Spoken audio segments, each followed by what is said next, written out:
అత్యున్నతమైన వైపు తీసుకెళ్లడానికి ఉపాధ్యాయులకు చక్కని అవకాశాలు ఏర్పాటు చేశారు.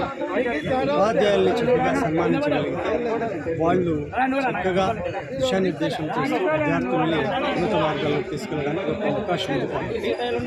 కాబట్టి ఉపాధ్యాయుల్ని ఎంపిక ద్వారా మాత్రం ఒక ఉపాధ్యాయుడు చేయటం అనేది గొప్ప విషయం. ఉపాధ్యాయుని అప్లై చేసుకున్నట్టు కంటే ఉపాధ్యాయుని ఎన్నిక చేసే విధానం ద్వారా ఈ విధానం బాగుంటుంది. దాని ద్వారా ఉపాధ్యాయులు కూడా చాలా ఆసక్తితో మరి సమాజాన్ని చక్కగా తీర్చిదిద్దడానికి ఉపయోగపడుతుంది.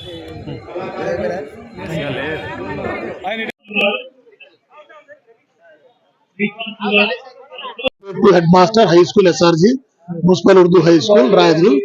నేను 83లో జాయిన్ అయినాను సార్ యాజ్ ఎస్జీ టీచర్. 90 నుంచి ఒక ప్రత్యేకమైన ఒక ఉద్యమం చేపట్టినాం మేము. ఎక్కడ మన జిల్లాలో ఒక్క కూడా యూపీ స్కూల్ గా ఉండలేదు. ఇప్పుడు మేము స్టార్ట్ చేసిన తర్వాత ఉద్యమం చేసిన తర్వాత nearly 28 schools was upgraded into UP school and 15 schools are running now high school.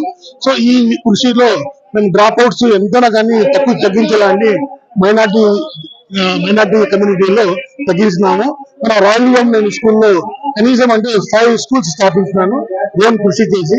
కనీసం అంటే 10 years I have paid from my own pocket the salaries of the school until the post is admitted into a grant unit.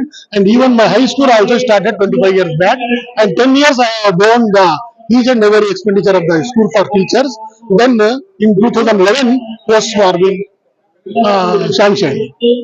This is my kursi sir. Even today also I appreciate to district collector and the DO madam and deputy DO madam for appreciating my service and recognizing my services as a Urdu teacher and for the upliftment of minorities, especially Muslims.